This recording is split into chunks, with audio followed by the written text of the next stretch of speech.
السلام علیکم۔ فی الحال میں ایک بہن کے حوالے سے اپنی روداد بیان کر رہا ہوں۔ اس کے بعد کا کچھ حصہ یوں ہے کہ چند ماہ کے بعد ہی رائنا کی شادی راڈ مین سے ہو گئی۔ میں کبھی کسی بھی چھوٹی بڑی تقریب میں شریک نہیں ہوتا۔ جانے انجانے بے شمار جانی دشمن میری طاق میں رہتے ہیں۔ ایسے وقت قاتلانہ حملوں سے باز نہیں آتے۔ ایسا کئی بار ہو چکا تھا۔ انہوں نے حملے کیے تھے، بعد میں معلوم ہوا کہ انہوں نے دھوکہ کھایا ہے۔ میرے دھوکے میں میری ڈمی کو یا کسی اور کو نشانہ بنا لیا ہے۔ میری کوشش ہوتی ہے کہ میرا کوئی جانثار میری ڈمی بن کر میرے بھیس میں مارا نہ جائے۔ ویسے دشمنوں کی شامت آ جاتی ہے۔ میں حملہ کرنے والوں کے ذریعے ان کے آقاؤں کی شہرگ تک پہنچ جاتا ہوں۔ رائنا نے کہا، بھائی جان، میری شادی میں آپ موجود نہیں رہیں گے تو میں اپنے آپ کو خالی خالی سا محسوس کروں گی۔ میں نے کہا، میری دلی تمنا ہے کہ تمہیں دلہن بنتے اور رخصت ہوتے دیکھوں۔ تمہیں مایوس نہیں ہونا چاہیے۔ میں تمام رسومات کی ادائیگی کے وقت تمہارے ساتھ رہوں گا۔ وہ انکار میں سر ہلا کر بولی، نہیں، میں آپ کو خطرات سے کھیلنے نہیں دوں گی۔ ڈیڈ آپ کے لیے سخت سیکیورٹی کے انتظامات رکھیں گے۔ اس کے باوجود کچھ بھی ہو سکتا ہے اور میں خوشی کے موقع پر کوئی صدمہ برداشت نہیں کر سکوں گی۔ فکر نہ کرو، تمہیں کوئی صدمہ نہیں پہنچے گا۔ میں موجود رہوں گا، مگر تمہارے سوا کوئی مجھے دیکھ نہیں پائے گا۔ تم راڈ مین کو بھی نہیں بتاؤ گی کہ میں تمہارے آس پاس ہوں۔ وہ خوش ہو کر بولی، میں اپنے سائے کو بھی آپ کے بارے میں کچھ نہیں بتاؤں گی۔ میں نے اسے یہ بات اچھی طرح سمجھا دی تھی کہ وہ پیار و محبت کے معاملے میں اپنے راؤڈی پر اندھا اعتماد ضرور کرے، لیکن بھائی کی سلامتی چاہتی ہے تو میرے معاملے میں کبھی اس پر بھروسہ نہ کیا کرے۔ وہ گاڈ فادر کی بیٹی تھی، جرائم کی دنیا میں رہنے والوں کے بدلتے ہوئے مفادات اور تیوروں کو اچھی طرح سمجھتی تھی۔ یوں بھی اس نے پہلے ہی دن سے راڈ مین کو ہم بھائی بہن کے معاملے سے الگ رکھا تھا۔ فادر نے یہ اعلان کیا تھا کہ بیٹی کی شادی میں 3S نہیں آئے گا۔ اس کے باوجود مخالفین اس کی طاق میں رہیں گے، اس لیے سیکیورٹی کے انتظامات انتہائی سخت کیے گئے تھے۔ اس نے کہا، چونکہ غلط فہمی کے باعث میری بیٹی کو نقصان پہنچ سکتا ہے، اس لیے اس کے آس پاس 6 مسلح گارڈز رہا کریں گے اور ان گارڈز کی اجازت کے بغیر کوئی رائنا کے قریب نہیں جا سکے گا، اور ان 6 مسلح گارڈز کا ایک سیکیورٹی افسر میں تھا۔ جب شادی کے سلسلے میں رسومات کی ادائیگی شروع ہوئی تب میں رائنا کے ساتھ رہا۔ راڈ مین بھی میرے اور رائنا کے قریب رہنے کے باوجود مجھ پر شبہ نہ کر سکا۔ شادی سے پہلے ایک ہفتے تک طرح طرح کی تقریبات ہوتی رہیں۔ میرا چہرہ، آواز اور لہجہ بالکل بدل گیا تھا۔ لینزز کے ذریعے آنکھوں کی رنگت بدل گئی تھی۔ شادی سے ایک دن پہلے راڈ مین نے ناگواری سے کہا، رائنا، یہ سیکیورٹی افسر تم سے کچھ زیادہ ہی کلوز ہو جاتا ہے۔ بڑی بے تکلفی سے ہاتھ تھام کر مہمانوں کے درمیان سے گزر جاتا ہے۔ لوگ کیا سوچیں گے؟ وہ بولی، کوئی کچھ نہیں سوچ رہا ہے۔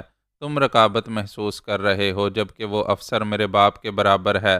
وہ تمہارے اور ڈیڈ کی موجودگی میں میرا ہاتھ پکڑتا ہے۔ تم پہلے تو ایسے شکی نہیں تھے۔ مجھے رقابت کی وجہ سے نہیں، کسی اور وجہ سے شک ہو رہا ہے۔ ایک آدھ بار مجھے یوں لگا جیسے 3S تمہارے پاس چلا آیا ہے۔ میرے بھائی جان آئیں گے تو کیا مجھے معلوم نہیں ہوگا؟ کیا میں ان کے سینے سے لگ کر دعائیں نہیں لوں گی؟ پھر اس نے گھور کر پوچھا، تمہارے دل میں کیا ہے؟ کیوں میرے بھائی کی ٹوہ میں لگے ہوئے ہو؟ وہ ہچکچاتے ہوئے بولا، میں اس کی ٹوہ میں کیوں رہوں گا؟ پلیز غلط نہ سوچو۔ اس نے میرے 80 لاکھ ڈالرز واپس کیے ہیں۔ میں احسان مند ہوں، اس کا دشمن نہیں ہوں۔ حقیقتاً اس کے دل سے دشمنی نہیں گئی تھی۔ وہ جانتا تھا میں آئندہ رائنا کا بھائی بن کر ان کے سر پر مسلط رہوں گا۔ گاڈ فادر بننے کے سلسلے میں اس کی سازشوں کو ناکام بناتا رہوں گا۔ اس کے دل میں بہت پہلے سے یہ سازش پک رہی تھی کہ گاڈ فادر کا کوئی بیٹا نہیں ہے۔ وہ داماد بن کر ایسی چالیں چلے گا کہ فادر رفتہ رفتہ ناکارہ ہوتا رہے گا اور اپنے تمام اہم معاملات اپنے داماد کو سونپتا رہے گا۔ یوں ایک دن وہ اس علاقے کا گاڈ فادر بن جائے گا۔ اتنی زبردست پلاننگ کے پیش نظر اسے میری موجودگی بری طرح کھٹک رہی تھی۔ کامیابی کی امید کم اور ناکامی زیادہ نظر آ رہی تھی۔ وہ مجھے راستے سے ہٹانے کے سلسلے میں سوچتا اور منصوبے بناتا رہتا تھا۔ رائنا کی ماں یہودی تھی۔ کئی برس پہلے انتقال ہو چکا تھا۔ باپ یعنی گاڈ فادر عیسائی تھا۔ باپ کے مذہب کے مطابق دوسرے دن اس کی شادی چرچ میں ہونے والی تھی۔ رات کو رسومات کے دوران رائنا نے میری طرف جھک کر کہا، راؤڈی کچھ فکر مند سا ہے، ابھی تک نہیں آیا ہے، پلیز معلوم کریں وہ کہاں ہے۔ میں نے کہا، فکر نہ کرو، وہ آ جائے گا۔ میرے جانثار اس کی نگرانی کرتے رہتے تھے۔ وہ بظاہر بہت خوش تھا، دوسرے دن رائنا کو دلہن بنانے والا تھا۔ میرے لوگ اندر کا بھید معلوم نہ کر سکے کہ وہ کیا کرتا پھر رہا ہے۔ اس نے بڑی کوششوں کے بعد رائنا کی ایک کنیز کو اپنا رازدار بنا لیا تھا۔ وہ اس کے لیے مخبری کرتی تھی۔ اس نے راڈ مین کو بتایا کہ رائنا اور سیکیورٹی افسر بڑی بے تکلفی سے سرگوشیاں کرتے ہیں۔ وہ پہلا مرد ہے جو رائنا کے بیڈ روم میں جاتا ہے اور کچھ دیر بعد واپس آتا ہے۔ یوں اسے یقین ہونے لگا کہ وہ میں ہی ہوں۔ ایک تنخواہ دار سیکیورٹی افسر بیڈ روم کے دروازے سے آگے نہیں جا سکتا تھا۔ بڑی بے تکلفی اور اعتماد سے وہ صرف بائی کو ہی اندر لے جا سکتی تھی۔ مجھے پہچان لینا بہت بڑی بات تھی، جبکہ تمام دشمن میری طرف سے اندھے بنے ہوئے تھے۔ اگر وہ بڑی رازداری سے کسی بھی طرح میرا کام تمام کر دیتا تو کوئی اس پر شبہ نہ کرتا۔ پھر وہ آئندہ تمام منصوبوں میں بلا روک ٹوک کامیابیاں حاصل کرتا چلا جاتا۔ اس کے اندر بے چینی بھر گئی۔ وہ شادی کی رسومات میں ہنس بول رہا تھا، مگر چور نظروں سے مجھے ٹٹولنے لگا تھا۔ میں جانے انجانے میں بڑی محبت اور جذبوں سے بہن کی خوشیوں میں خوش ہو رہا تھا۔ یہ مسرتیں چھپائے نہیں چھپ رہی تھیں اور اس کے یقین میں پختگی پیدا ہوتی جا رہی تھی۔ اس نے فیصلہ کر لیا کہ ایسا سنہری موقع پھر نہیں ملے گا۔ یہ سیکیورٹی افسر کے بحروپ میں مرے گا تو کوئی مجھ پر شبہ نہیں کرے گا۔ سب یہی سمجھیں گے کہ دوسرے مخالفین کی طرح میں بھی اندھا ہوں۔ میری ہونے والی شریک حیات اور سسر نے بھی میری آنکھوں پر پٹی باندھ رکھی ہے، کوئی مجھے الزام نہیں دے سکے گا۔ وہ بہت سوچ سمجھ کر پلاننگ کرنے لگا۔ یہ ایک بات رکاوٹ بن رہی تھی کہ میں مارا جاؤں گا تو شادی رک جائے گی۔ شادی بہت اہم تھی۔ وہ ایک طرف سے کامیاب ہو کر دوسری طرف سے ناکام نہیں ہونا چاہتا تھا۔ عقل سمجھا رہی تھی کہ شادی کے بعد ہی میرے خلاف واردات کی جا سکے گی۔ قباحت یہ تھی کہ شادی کے بعد رائنا رخصت ہو جاتی، پھر میں سیکیورٹی افسر کے بھیس میں نہ رہتا، پہلے کی طرح روپوش رہنے لگتا۔ یوں اس کی نظر میں رہنے والا شکار ہاتھ سے نکل جاتا۔ اسے جو کرنا تھا رائنا کی رخصتی سے پہلے ہی کر گزرنا تھا۔ وہ میسونی تنظیم کا ایک بہت ہی شاطر کارندہ تھا اور اب گاڈ فادر کی سلطنت پر قبضہ جمانے والا تھا۔ اس کی خوشیوں میں شریک ہونے کے لیے یہودی تنظیم کے اعلیٰ عہدیدار آئے ہوئے تھے۔ اس نے ایک عہدیدار سے تنہائی میں کہا، میں ایک بہت ہی راز کی بات کہہ رہا ہوں، وعدہ کریں یہ بات کسی اور کے کانوں تک نہیں پہنچے گی۔ عہدیدار نے وعدہ کیا۔ اس نے کہا، دنیا کی کتنی ہی خفیہ تنظیمیں 3S کو کتے کی موت مار ڈالنا چاہتی ہیں، ہم بھی یہی چاہتے ہیں، مگر وہ بہروپیہ کسی کے ہتھے نہیں چڑھ رہا ہے۔ یہ صرف میں ہی جانتا ہوں کہ وہ کہاں ہے اور اسے کب ٹھکانے لگایا جا سکتا ہے۔ اعلیٰ عہدیدار نے کہا، اگر وہ تمہاری نشاندہی پر مارا جائے گا تو یہ تمہارا ایک اور ناقابل فراموش کارنامہ ہوگا۔ ہماری تنظیم میں تمہیں ڈبل پروموشن ملے گا۔ راڈ مین نے کہا، کل وہ بہن کی شادی کے وقت چرچ میں آئے گا۔ اس نے پوچھا، کیا یہ پکی خبر ہے؟ آف کورس، میں جو کہہ رہا ہوں وہی ہوگا۔ کل چرچ میں وہ ایسے آئے گا کہ میرے سوا اسے کوئی پہچان نہیں پائے گا۔ اعلیٰ عہدیدار نے کہا، 3S ہماری ہٹ لسٹ میں پہلے نمبر پر ہے۔ اگر وہ ہمارے نشانے پر نہ آیا تو سمجھو وہ پہلے سے زیادہ عذاب بن کر نازل ہوتا رہے گا۔ آپ کے گن مین سے چوک ہوگی، تب وہ بچ پائے گا۔ یہ تو آپ کی پلاننگ پر ہے۔ میں تو جان لڑا دوں گا، اسے جان بچا کر نکلنے نہیں دوں گا۔ کیا تم چرچ میں پہنچتے ہی اس کی نشاندہی کرو گے؟ نہیں، شادی سے پہلے میں کوئی گڑبڑ نہیں ہونے دوں گا۔ پہلے رائنا کو شریک حیات بناؤں گا۔ اپنی زندگی کی پہلی بڑی بازی جیتنے کے بعد جب چرچ سے نکلنے لگوں گا تب تم مجھے کال کرو گے۔ تمہارا فون اٹینڈ کرتے ہی میں وہاں جس شخص کو مخاطب کروں گا وہی 3S ہوگا۔ بس اتنا ہی کافی ہے۔ وہ ایک بار ہماری نظروں میں آ جائے پھر اسے موت کی نظر لگے گی۔ کل کے بعد وہ دکھائی نہیں دے گا۔ ہم نہیں جانتے کہ ہمارے پیچھے ہماری لا علمی میں کیا ہوتا رہتا ہے۔ میں بھی بے خبر تھا۔ اپنے طور پر جو حفاظتی انتظامات کر چکا تھا ان سے مطمئن تھا۔ اپنی بہن کو سہاگن بنا کر رخصت کرنے کی مسرتوں میں کچھ زیادہ ہی مگن ہو گیا تھا۔ جیسا کہ میں کہہ چکا ہوں، سب ہی آنے والے پل سے بے خبر رہتے ہیں، اپنے حساب سے کچھ سوچتے ہیں اور ہو کچھ جاتا ہے۔ راڈ مین بھی آنے والے وقت سے بے خبر تھا۔ مقدر جیسا شاطر کھلاڑی کوئی نہیں ہے، کیا میں اور کیا راڈ مین۔ ہم میں سے کوئی نہیں جانتا تھا کہ مقدر کی بازیگری کیا گل کھلانے والی ہے۔ شادی کے دن چرچ کے اندر اور باہر حد نظر تک لوگوں کا ہجوم تھا۔ گاڈ فادر کی بیٹی دلہن بنی ہوئی تھی، جیسے پورا شہر امڑ آیا تھا۔ مختلف ممالک سے مہمان آئے ہوئے تھے، ان سب کے لیے سیکیورٹی کے انتظامات کیے گئے تھے۔ چرچ کے اندر صرف رشتہ داروں اور غیر ملکی مہمانوں کو آنے کی اجازت دی گئی تھی۔ ان غیر ملکیوں میں کتنے ہی خفیہ تنظیم سے تعلق رکھنے والے بھی تھے۔ صبح 10 بجے رائنا اور راڈ مین رشتہ ازدواج میں منسلک ہو گئے۔ سب ہی انہیں مبارکباد دینے لگے۔ میں نے راڈ مین سے مصافحہ کیا، رائنا کی پیشانی کو چوم کر اسے دعائیں دیں۔ اس کے بعد دستور کے مطابق وہ رائنا کو بازوؤں میں اٹھا کر چرچ سے باہر گاڑی تک لے جانے والا تھا۔ ایسا کرنے سے پہلے اس نے ادھر ادھر دور تک نظریں دوڑائیں، اسے بازو میں اٹھانے کے لیے آگے بڑھا۔ ایسے ہی وقت فون کی کالنگ ٹون سنائی دی۔ وہ رائنا کی طرف بڑھتے بڑھتے رک گیا، جیب سے فون نکال کر اس پر نمبر پڑھے، پھر فون کو میری طرف بڑھاتے ہوئے بولا، انہیں سوری کہہ دو، یہ بعد میں مجھ سے رابطہ کر سکتے ہیں۔ میں نے اس سے فون لے کر کچھ کہنا چاہا، اس سے پہلے ہی وہ بند ہو گیا۔ دوسری طرف سے رابطہ ختم ہو گیا۔ جو مجھے پہچاننا چاہتے تھے انہوں نے پہچان لیا تھا، اور میں نہیں جانتا تھا کہ ان لمحات میں کتنے ہتھیاروں کے رخ میری طرف آ کر تھم گئے ہوں گے۔ بس اگلا لمحہ اور فائرنگ اور میری موت، مگر نہیں۔ کاتب تقدیر لکھ دے کہ ابھی میں راہ فنا کا مسافر نہیں ہوں تو پھر نہیں ہوں۔ صلیب کے سائے میں ایک چھوٹی سی بالکنی تھی، وہاں فادر کھڑے ہو کر واز کرتے تھے۔ وہیں سے ایک فائر کی آواز گونجی، ایک گولی سنسناتی ہوئی آئی، پھر راڈ مین کے حلق سے چیخ نکلی۔ اس کے بازو میں انگارے بھر گئے تھے، وہ اچھل کر گر پڑا۔ ادھر میں رائنا کو دونوں بازوؤں میں چھپا کر فرش پر گرتا ہوا اسے ساتھ لے کر لڑکتا ہوا کنفیشن باکس کی آڑ میں چلا گیا۔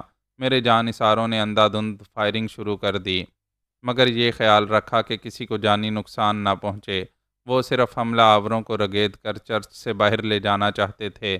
پھر گاڈ فادر کے بے شمار مسلح گارڈز تھے، ان کی موجودگی میں کوئی ہماری طرف نہ آ سکا۔ اس وقت یہی سمجھ میں آیا کہ میری طرف آنے والی گولی راڈ مین کو جا لگی ہے، جبکہ ایسا نہیں تھا۔ بے شک ہم سب اپنی زندگی کے اگلے لمحے سے بے خبر رہتے ہیں۔ راڈ مین بھی بے خبر اور مطمئن تھا کہ اتنی سخت سیکیورٹی میں کوئی اسے رائنا سے دور کرنے نہیں آئے گا۔ وہ میری موت کا سامان کرتے وقت اپنی موت کو بھول گیا تھا۔ اس کی میسونی تنظیم کے زونل انچارج ڈسوزا نے موت کا ایک ہرکارہ اس کی طرف بھیجا تھا۔ جوابی فائرنگ میں وہ ہرکارہ مارا گیا۔ دوسری تنظیموں سے تعلق رکھنے والے بھی ہوں گے، وہ فائرنگ کرتے ہوئے وہاں سے فرار ہو رہے تھے۔ اس ساری ہنگامہ آرائی کی حقیقت یہ تھی کہ وہاں میرے نہیں راڈ مین کے جانی دشمن آئے ہوئے تھے۔ ان میں سے کوئی نہیں چاہتا تھا کہ وہ سونے کی چڑیا اپنے پنجرے میں لے جائے۔ میرے لیے موت کا سامان کرنے والا میسونی تنظیم کا ایک اعلیٰ عہدیدار تھا۔ اس نے 2 بہت ہی مشاق گن مین کی خدمات حاصل کی تھیں۔ ان کا نشانہ چوکنے والا نہیں تھا، مگر میں اس وقت نشانے پر آتا جب میرے نام سے کوئی گولی چلتی۔ بس ایک لمحے کی دیر ہو گئی۔ اس سے پہلے کہ مجھے مارنے والے ٹریگر دباتے، ادھر زونل انچارج ڈسوزا کے ہرکارے نے راڈ مین پر گولی چلا کر افراتفری پھیلا دی۔ پھر میرے جانی دشمن کو موقع نہ مل سکا، انہیں اپنی سلامتی کے لیے وہاں سے بھاگنا پڑا۔ میں نے رائنا کو آغوش میں چھپا رکھا تھا، اس نے اپنے راؤڈی کو گولی لگتے دیکھا تھا، اس کے پاس جانے کے لیے مچل رہی تھی۔ میں نے کہا ذرا صبر کرو، وہ دیکھو تمہارے ڈیڈی اور سیکیورٹی گارڈز اسے طبی امداد کے لیے لے جا رہے ہیں، اسے کچھ نہیں ہوگا، میں تمہیں اس کے پاس لے چلوں گا، پلیز صبر کرو۔ فادر نے گھوم کر اپنی بیٹی کو میری پناہ میں دیکھا، پھر کہا تھینکس گاڈ، تم نے بڑی پھرتی دکھائی، رائنا کو ادھر نہ لے جاتے تو اسے گولی لگ سکتی تھی۔ وہ بولی ڈیڈ، میرا راؤڈی کیسا ہے، اسے کہاں لے جا رہے ہیں؟ اسے ہاسپٹل لے جانا ضروری ہے، تم فکر نہ کرو، میں اس کے ساتھ جا رہا ہوں، جب تک میں نہ آؤں تم اپنے بھائی کی پناہ سے نہیں نکلو گی۔ وہ لوگ اسے ہاسپٹل لے گئے۔ راڈ مین کی خواہش کے مطابق شادی تو ہو گئی، مگر پوری تقریب ہنگامے کی نظر ہو گئی۔ وہ شادی کے بعد خانہ آبادی کرنے والا ہاسپٹل پہنچ گیا تھا۔ اس کے ایک بازو میں گولی پیوست ہو گئی تھی، آپریشن کے ذریعے اسے نکالا جا سکتا تھا۔ وہ 3 دنوں تک ہاسپٹل میں پڑا رہا، خون بہت بہہ گیا تھا۔ چوتھے دن گاڈ فادر بیٹی کی ضد پر اسے محل میں لے آیا۔ وہ اس جذبے سے اس پر قربان ہو رہی تھی کہ اسے شریک حیات بنانے کے باعث اس پر جان لیوا حملے ہو رہے تھے۔ اگرچہ یہ بات درست تھی، مگر اس کی یہ کمینگی کسی کو معلوم نہیں تھی کہ جس گڑھے میں خود گرا ہوا ہے وہ گڑھا اس نے میرے لیے کھودا تھا۔ زونل انچارج ڈسوزا نے اب سے پہلے اسے گھیر کر ہوٹل میں مارنے کی کوشش کی تھی۔ میں نے گاڈ فادر سے کہا تھا کہ ڈسوزا سے انتقام لوں گا، لیکن اسے جانی نقصان نہیں پہنچاؤں گا، صرف سزا دوں گا۔ میں نے یہی کیا تھا۔ ٹیپو نے اسے الٹا لٹکا دیا تھا، اچھی طرح ٹارچر کرنے کے بعد اسے چھوڑ دیا تھا کہ اب ہمارا راڈ مین سے کوئی رابطہ نہیں ہے، وہ چاہے تو اس سے دشمنی جاری رکھ سکتا ہے۔ میں چاہتا تھا کہ راڈ مین دشمنوں میں گرا رہے اور مجھ سے دشمنی کرنا بھول جائے، مگر وہ بھول نہیں سکتا تھا۔ مسلمانوں کو سانپ سمجھتا تھا۔ آئندہ گاڈ فادر کا مقام حاصل کرنے کے سلسلے میں اس کے لیے بہت بڑی رکاوٹ بننے والا تھا۔ بہرحال اس نے میرے خلاف جو کیا اس پر وقتی طور پر پردہ پڑ گیا، مگر یہ بات ہمیشہ چھپنے والی نہیں تھی۔ اس نے رائنا کی جس کنیز کو اپنی رازدار داشتہ بنایا تھا وہ ذرا سر چڑھ کر بولنے لگی تھی۔ اس نے کہا، میں آپ کی خاطر اپنی مالکن سے غداری کر رہی ہوں، اپنا تن من دھن دے رہی ہوں۔ مجھے ہر ہفتے یا ہر مہینے ایک معقول رقم ملنی چاہیے۔ ایک کنیز سے ہمیشہ لین دین رہتا تو راز ضرور کھل جاتا، اور وہ ایسی غلطی نہیں کرنا چاہتا تھا۔ اس نے کہا، میں نے تمہاری اوقات سے زیادہ تمہیں دیا ہے، مزید 20-25 ہزار ڈالرز دے دوں گا۔ آج کے بعد پھر کبھی میری طرف نہ آنا۔ وہ بولی، اگر مجھے ایک کنیز ہی رہنے دیتے تو میں مالکن اور ان کے بھائی کے خلاف مخبری کرتی رہتی اور رقم لے کر چلی جاتی، مگر آپ نے مجھے ہمیشہ ایک داشتہ بنا کر رکھنے کا وعدہ کیا تھا۔ میں آپ کے سوا کسی اور کے قابل نہیں رہی ہوں۔ بکواس مت کرو، زیادہ رقم لو اور کسی سے شادی کر کے میرا پیچھا چھوڑو۔ میں ایسا نہیں کر سکتی، آپ کے بچے کی ماں بننے والی ہوں۔ راڈ مین کے ذہن کو ایک جھٹکا سا لگا۔ اسے گولی لگنے کے ایک ماہ بعد یہ دوسری گولی لگ رہی تھی۔ وہ ایزی چیئر پر سیدھا ہو کر بیٹھ گیا۔ بازو کا زخم بھر گیا تھا، مگر دوسرا زخم ایسا ہرا تھا کہ دور تک دکھائی دینے والا تھا۔ کیسی عجیب سی بات ہے، میں دشمن پر کسی طرح کا شبہ نہیں کر رہا تھا، اس کے جان لیوا حملے سے بے خبر تھا۔ خدا نے مجھے بچایا تھا، میں اسے بے نقاب نہیں کر سکتا تھا، مگر ایک کنیز اپنا پیٹ دکھا کر اسے ننگا کرنے والی تھی۔ وہ تل ملا کر بولا، بکواس نہ کرو، پتہ نہیں کتنوں کے ساتھ منہ کالا کرتی رہی ہو۔ خبردار بچے کو مجھ سے منسوب نہ کرنا، یہ بات کبھی منہ سے نہ نکالنا کہ تنہائی میں میرے پاس آتی رہی ہو۔ میں تمہیں منہ بند رکھنے اور بچے کو ضائع کرانے کے لیے 50,000 ڈالرز دوں گا۔ اتنی رقم تمہارے باپ نے بھی نہیں دیکھی ہوگی۔ وہ بولی، اتنی بڑی رقم میرے بچے کا باپ دے رہا ہے، اس سے بھی زیادہ دے گا۔ میرا کوئی دوسرا ٹھکانہ بن جائے گا تو آپ کا نام نہیں لوں گی، اپنے بچے کے ساتھ کہیں جی لوں گی۔ وہ اسے دیکھنے اور سوچنے لگا، یہ میرا بچہ پیدا کرے گی تو فخر کرنے لگے گی، بات اس کے پیٹ میں نہیں رہے گی، کم از کم اس کے گھر والوں سے یہ بات چھپی نہیں رہے گی، اور ہوا کی طرح رائنا تک پہنچ جائے گی، اور 3S کے خلاف سازش بھی معلوم ہو جائے گی۔ اس نے بڑی تیزی سے سوچا اور تیزی سے فیصلہ کیا کہ اس ماں بننے والی کو ہمیشہ کے لیے خاموش کر دینا چاہیے۔ وہ بولی، مجھے یہاں نہیں تو کسی دوسرے ملک میں رہنے کے لیے ایک گھر کی 4 دیواری دے دیں، وہاں آپ کبھی کبھی آ سکیں گے اور اپنے بچے کو بھی پیار دے سکیں گے۔ وہ سر ہلا کر بولا، ہاں مجھے یہی کرنا چاہیے۔ آج شکارگاہ میں تمہارے ساتھ رات گزاروں گا، آئندہ کسی ملک میں تمہاری رہائش کے انتظامات کروں گا۔ ابھی یہ بات اپنے ماں باپ سے تو کیا، اپنی پرچھائی سے بھی نہ کہنا۔ میں تمہیں عزت دے رہا ہوں، میری عزت اور نیک نامی کا خیال رکھنا، کسی کو معلوم نہ ہو کہ آج رات مجھ سے ملنے آ رہی ہو۔ وہ مطمئن ہو کر چلی گئی۔ وہ محل سے باہر نہیں جا سکتا تھا، اگرچہ زخم بھر گیا تھا۔ وہ اچھی طرح چلتا پھرتا اور رائنا کے ساتھ ٹینس کھیلتا تھا۔ میں نے اور گارڈ فادر نے اس سے کہہ دیا تھا کہ جب تک اس کے تمام دشمنوں کو عبرتناک انجام تک نہیں پہنچایا جائے گا، تب تک وہ محل کی 4 دیواری میں ہی رہے گا۔ اس بار ٹیپو نے زونل انچارج ڈسوزا کو اپاہج بنا دیا تھا اور وہ دوسرے مخالفین سے بھی نمٹ رہا تھا۔ اس رات وہ کنیز شکارگاہ میں پہنچی تو وہاں راڈ مین نہیں تھا۔ اس کے حواریوں نے اس کے بدن کی دھجیاں اڑا دیں، اس کی لاش ایسے غائب کر دی جیسے وہ کبھی پیدا ہی نہیں ہوئی تھی۔ راڈ مین نے اچھی طرح یقین کیا تھا کہ کنیز نے اپنے معاملے میں کسی کو رازدار نہیں بنایا ہے۔ کسی کو معلوم نہیں ہوگا کہ وہ رات کو شکارگاہ کی طرف گئی تھی۔ یہی اس سے غلطی ہو گئی۔ وہ اپنی ماں سے کہہ کر گئی تھی کہ مستقبل میں کسی دوسرے ملک میں رہنے کے انتظامات ہو رہے ہیں۔ آج رات راڈ مین سے اہم باتیں ہوں گی، پھر وہ صبح چلی آئے گی۔ صبح سے دوپہر اور دوپہر سے شام ہو گئی۔ ماں باپ پریشان ہو گئے۔ باپ نے شکارگاہ تک جا کر معلوم کیا۔ وہاں کہا گیا کہ اس کی بیٹی پچھلی رات وہاں نہیں آئی تھی، اور بھلا کیوں آئے گی؟ وہاں اسے دھمکی دی گئی کہ وہ اس سلسلے میں ادھر ادھر باتیں کرتا پھرے گا تو اس کی شامت آ جائے گی۔ اس کی ماں نے راڈ مین کے پاس آ کر پوچھا۔ وہ غصے سے بولا، ایک کنیز سے میرا کیا لینا دینا ہے؟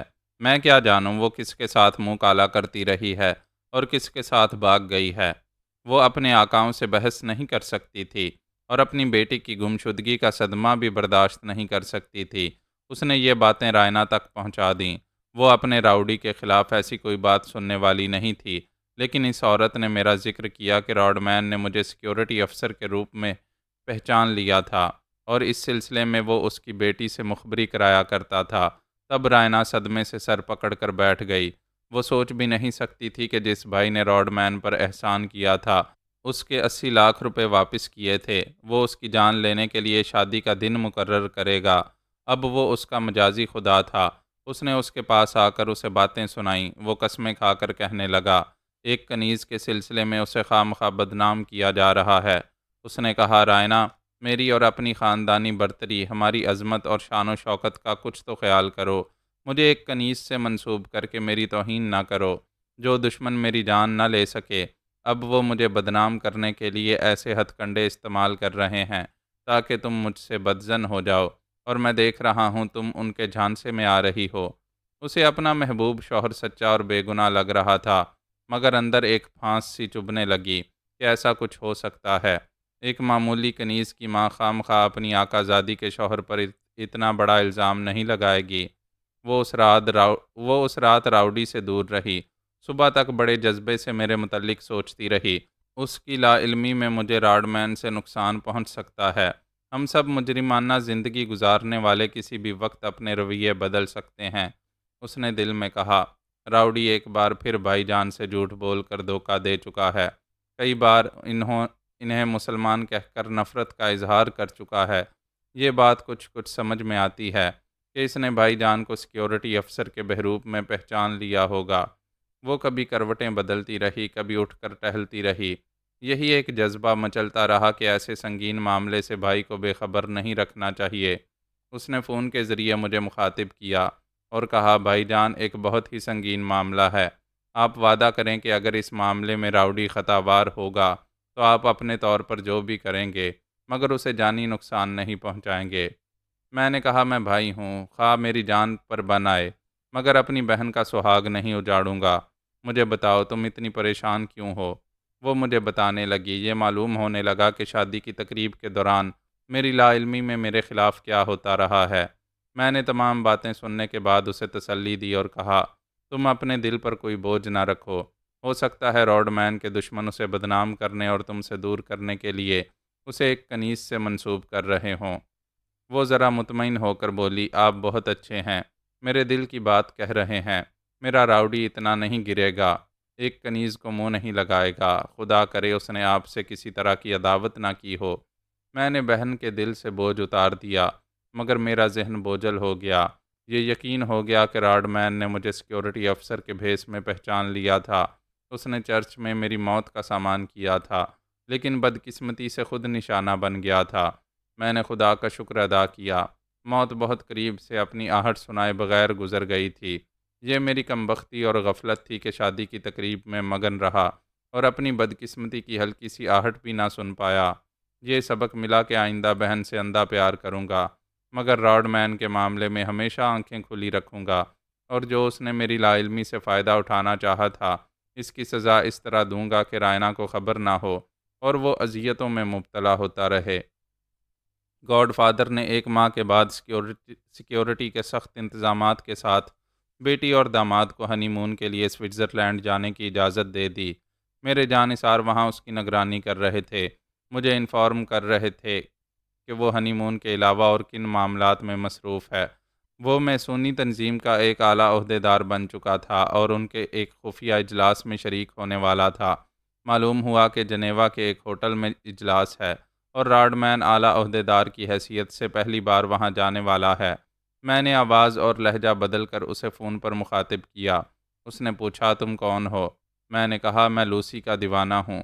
اس کنیز کا نام لوسی تھا۔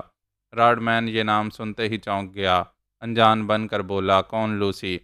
وہ میری محبوبہ تھی، مال و زر کی ہوس میں تمہاری مخبر اور داشتہ بن گئی۔ بکواس مت کرو، بتاؤ کس مقصد کے لیے تم نے فون کیا ہے؟ فضول باتیں کرو گے تو فون بند کر دوں گا۔ میں نے یہ بتانے کے لیے فون کیا ہے کہ تم ایک اعلیٰ عہدیدار کی حیثیت سے کوئی میٹنگ اٹینڈ نہیں کرو گے۔ آج وہاں جاؤ گے تو تباہی آئے گی، اجلاس نہیں ہو پائے گا۔ وہ ناگواری سے بولا، آخر تم ہو کون؟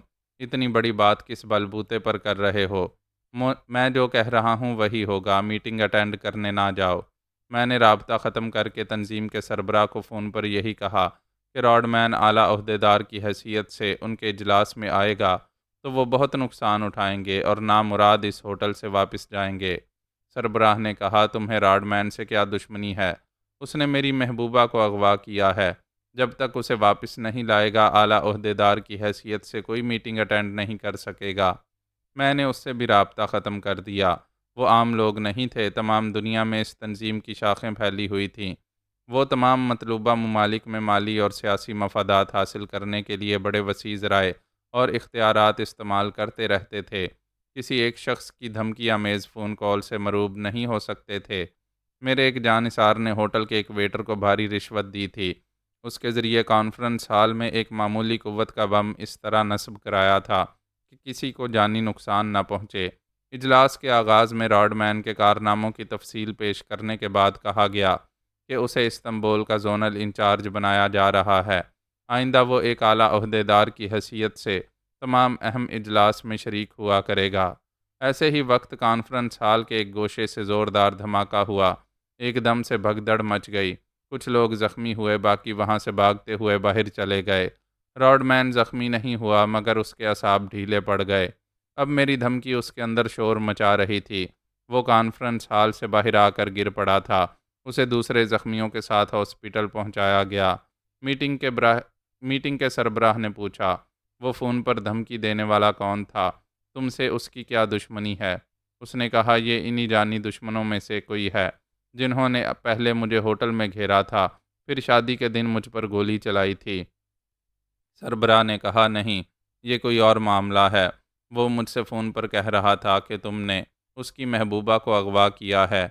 جب تک تم اسے واپس نہیں لاؤ گے تب تک تمہارا اعلیٰ عہدہ تمہارے کسی کام نہیں آئے گا۔ تم ہماری کوئی میٹنگ اٹینڈ نہیں کر سکو گے۔ وہ بکواس کرتا ہے۔ ہم جیسے خطرات سے کھیلنے والے کھلاڑی عورتوں کو کبھی اہمیت نہیں دیتے۔ انہیں اپنے معاملات میں نہ تو مداخلت کرنے دیتے ہیں، نہ ان کی وجہ سے کوئی مصیبت مول لیتے ہیں۔ جھوٹ نہ بولو، تم نے ایک کنیز کو اپنی مخبر اور داشتہ بنایا تھا۔ ہاں، مگر وہ معاملہ ختم ہو چکا ہے۔ تم نے کیسے ختم کیا ہے؟ وہ کنیز کہاں ہے؟ آج جس نے ہمارے اجلاس میں دھماکہ کیا ہے، کیا وہ کنیز اسی کی محبوبہ ہے؟ کیا وہ اسی کا مطالبہ کر رہا ہے؟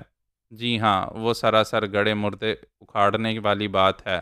میں بدنامی سے بچنے کے لیے اس عورت کو ٹھکانے لگا چکا ہوں۔ اس کنیز کا مطالبہ کرنے والا اب یہ ثابت کر چکا ہے کہ وہ کوئی معمولی شخص نہیں ہے۔ معلوم کرو وہ کون ہے۔ کیا آئندہ بھی تمہارے راستے کا پتھر بنتا رہے گا؟ وہ پریشان ہو کر سوچنے لگا، پتہ نہیں وہ کون ہے۔ بلائے ناگہانی کی طرح آ کر گزر گیا ہے۔ کیا واقعی کنیز لوسی کا کوئی ایسا چاہنے والا تھا، یا میرا کوئی جانا پہچانا دشمن ہے جو نئے بیس میں آ رہا ہے؟ میں نے اسے فون پر پھر مخاطب کیا۔ ہاں تو بولو، اعلیٰ عہدیدار کی حیثیت سے یہ پہلا اجلاس کیسا رہا؟ اس نے بڑی سنجیدگی سے پوچھا، کون ہو تم؟ اپنی لوسی کا طلبگار ہوں، اسے واپس کر دو، اس کے بعد کبھی میری آواز نہیں سنو گے۔ پلیز مجھے بتاؤ، تم کیسے جانتے ہو کہ وہ میری مخبر تھی؟ میں نے کہا، پوری بات کرو۔ وہ صرف مخبر نہیں، داشتہ بھی تھی۔ بولو، کیا میں غلط کہہ رہا ہوں؟ نہیں، درست کہہ رہے ہو۔ میں کیا درست کہہ رہا ہوں؟ وہ جھنجھلا کر بولا، کہہ تو رہا ہوں وہ میری داشتہ بھی تھی۔ کیوں اتنی تفصیل سے پوچھ رہے ہو؟ اس لیے کہ تمہارا یہ بیان یہاں ریکارڈ ہو رہا ہے۔ اس نے ایک دم سے گھبرا کر فون بند کر دیا۔ ریسیور رکھ کر دونوں ہاتھوں سے سر تھام کر سوچنے لگا، یہ کون مجھے ٹریپ کر رہا ہے؟ میری یہ باتیں گاڈ فادر اور رائنا تک پہنچیں گی تو کیا ہوگا؟ رائنا کبھی برداشت نہیں کرے گی کہ ایک کنیز کے بستر پر سونے والا آئندہ اس کے قریب بھی آئے۔ وہ فون کا رابطہ ختم کر کے مجھ سے فرار حاصل نہیں کر سکتا تھا۔ یہ بھید کھلنے کا یقین ہو گیا تھا کہ میں ایک کنیز کے معاملے کے علاوہ اس سازش کا بھی انکشاف کر سکتا ہوں کہ اس نے رائنا کے بھائی جان کو موت کے گھاٹ اتارنے کے کیسے انتظامات کیے تھے۔ وہ پریشان ہو کر سوچ رہا تھا کہ مجھے یہ بات معلوم ہوگی تو میں اس کا جانی دشمن بن جاؤں گا۔ اسے یہ منظور نہیں تھا کہ وہ بات مجھ تک پہنچے۔ اس نے CLI میں نمبر پڑھے، پھر انہیں پنچ کیا۔ رابطہ ہوتے ہی اس نے کہا، فار گاڈ سیک، مجھے بتاؤ تم کون ہو اور میری باتیں کیوں ریکارڈ کر رہے ہو؟ صرف اپنی لوسی کو حاصل کرنے کے لیے تمہاری کمزوری ہاتھوں میں لے رہا ہوں۔ اسے واپس کر دو، عداوت ختم ہو جائے گی، ورنہ یہ ریکارڈنگ تمہاری بیوی اور سسر کے پاس پہنچ جائے گی۔ نہیں پلیز، تم ایسا نہیں کرو گے۔ اس سے بھی زیادہ کروں گا، ذرا سوچو، یہ بات 3S تک پہنچے گی تو تمہارا کیا ہوگا؟ وہ تقریباً چیخ پڑا، میں نے کچھ نہیں کیا ہے، یہ تم زبردستی ہیرا پھیری سے ایسی باتیں اگلوا رہے ہو، اور میں تم سے جان چھڑانے کے لیے ایسی گری ہوئی باتیں قبول کر رہا ہوں۔ میں نے کہا، قسم کھاؤ کہ تم یہ سب جبراً قبول کر رہے تھے اور اب انکار کر رہے ہو۔ اس نے کہا، ہاں ہاں، میں اپنے خدا کو حاضر ناظر جان کر کہتا ہوں، لوسی نہ میری مخبر تھی نہ داشتہ تھی۔ تم اپنی جھوٹی قسم اور جھوٹے سچ پر قائم نہیں رہ سکو گے۔ آگے آگے دیکھو کیا ہونے والا ہے۔ میں نے فون بند کر دیا۔ اس نے اطمینان کی سانس لی، طے کر لیا کہ آئندہ جو ہوگا دیکھا جائے گا۔ اس نے لوسی کے ماں باپ اور رشتہ داروں کے پیچھے جاسوس لگا دیے۔ وہ جاسوس لوسی کے کسی دیوانے کے متعلق معلومات حاصل کرتے پھر رہے تھے اور ناکام ہو رہے تھے۔ میسونی تنظیم کا جو اجلاس بم دھماکے کی نظر ہو گیا تھا، اسے 2 روز بعد منعقد کرنے کا ارادہ کیا گیا۔ وہ اپنے تمام اہم اجلاس کو حتی الامکان خفیہ رکھا کرتے تھے، لیکن راڈ مین ہماری نظروں میں رہتا تھا۔ وہ جہاں بھی میٹنگ اٹینڈ کرنے جاتا وہاں میرے جانثار پہنچ جاتے۔ وہ ایک دن سیکیورٹی گارڈز کے سائے میں ایک عمارت کے اندر پہنچ گیا۔ پتہ چلا وہاں اجلاس کی کارروائی شروع ہونے والی ہے۔ میں نے تنظیم کے سربراہ سے فون پر کہا، میں وہی ہوں جس نے بم دھماکہ کیا تھا۔ آج اگر نقصان سے بچنا چاہتے ہو تو راڈ مین کو اجلاس سے باہر کرو، ورنہ 10 منٹ کے اندر کچھ بھی ہو سکتا ہے۔ اس نے پریشان ہو کر پوچھا، تم کیسے جانتے ہو کہ ہمارا اجلاس یہاں ہونے والا ہے؟ یہ احمقانہ سوال ہے۔ راڈ مین ہماری نظروں میں رہتا ہے، ہم اس کے پیچھے پہنچ جاتے ہیں۔ اگر وہ مجھ سے نجات حاصل کرنا چاہتا ہے تو میری لوسی کو واپس کرے، ورنہ اعلیٰ عہدیدار بن کر رہنے کا خیال دماغ سے نکال دے۔ میں اس لمحے سے گھڑی دیکھ رہا ہوں، ٹھیک 10 منٹ کے اندر اسے باہر آ جانا چاہیے۔ وہ بولا، اتنا تو ہمیں معلوم ہے کہ یہاں بم نصب نہیں کیا گیا۔ یہ بھی تمہیں معلوم ہے کہ تمہارے 2 اعلیٰ عہدیدار اس اجلاس میں نہیں ہیں۔ وہ جہاں بھی ہیں وہاں سے ان کی لاشیں آئیں گی۔ وہ جلدی سے بولا، نہیں، ہم ابھی راڈ مین کو یہاں سے نکال رہے ہیں۔ میرے ایک جانثار نے موبائل فون کے ذریعے مجھے بتایا کہ مقررہ وقت سے پہلے ہی راڈ مین عمارت سے باہر آ گیا ہے اور اس ہوٹل کی طرف جا رہا ہے جہاں رائنا کے ساتھ قیام ہے۔ میں نے اسے فون پر مخاطب کیا، بڑے بے آبرو ہو کر اپنی ہی تنظیم کے اجلاس سے نکلے، آئندہ بھی اسی طرح دھکے کھاتے رہو گے۔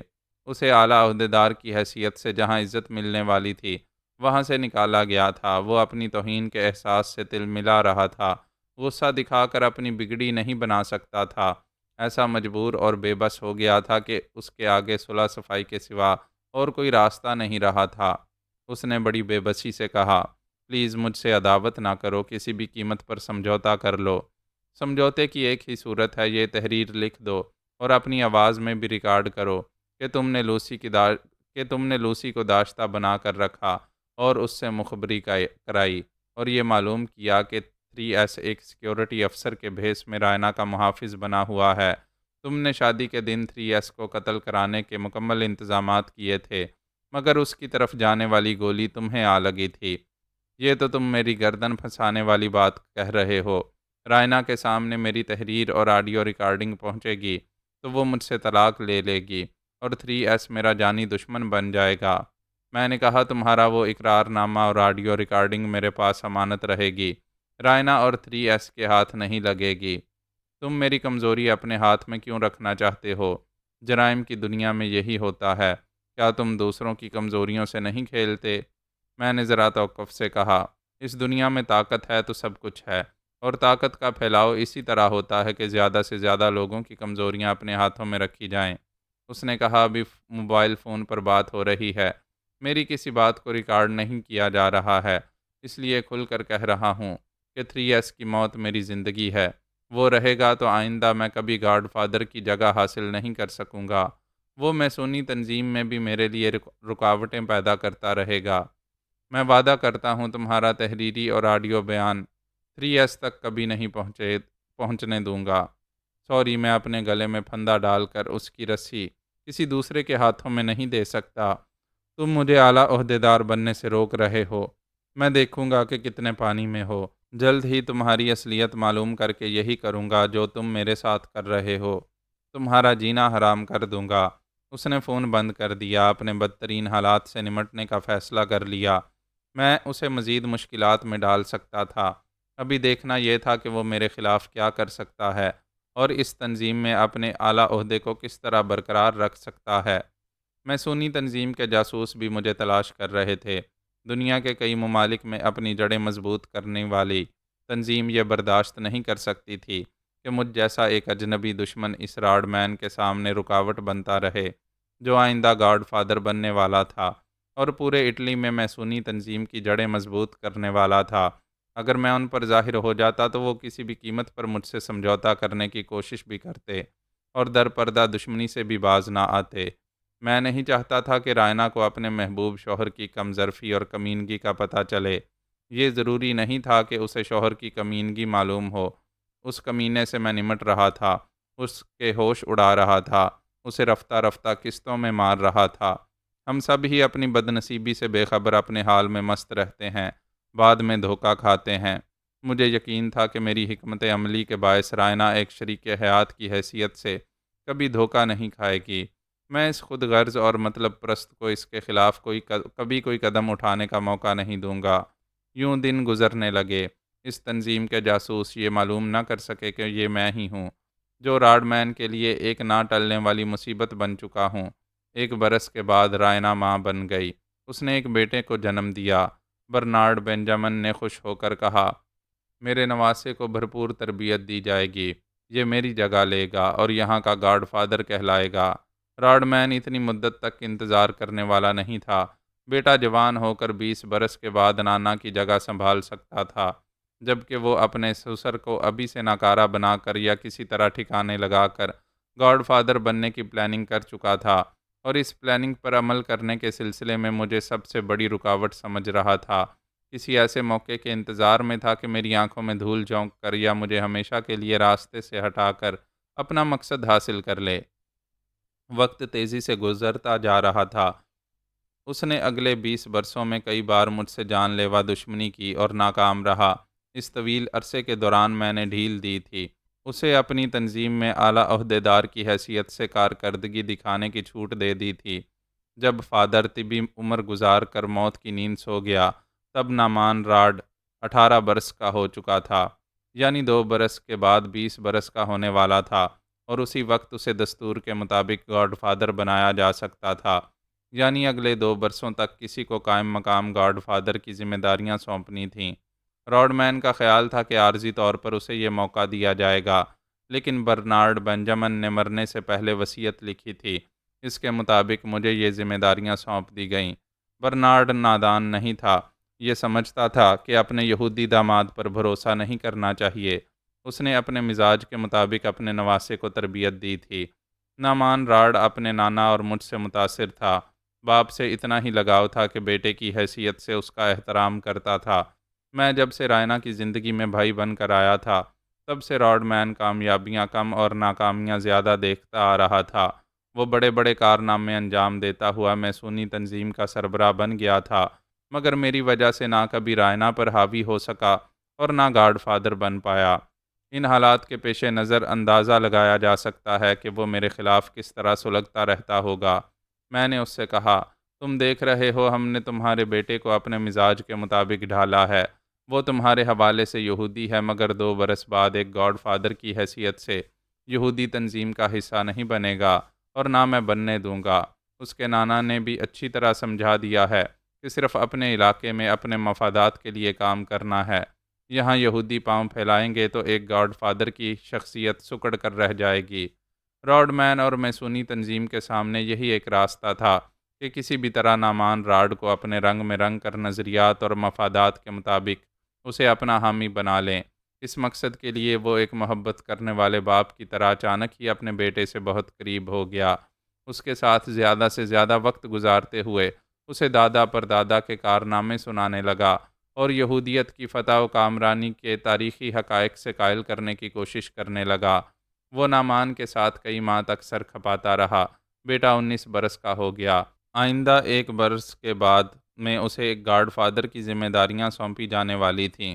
راڈ مین کے لیے وقت بہت کم رہ گیا تھا۔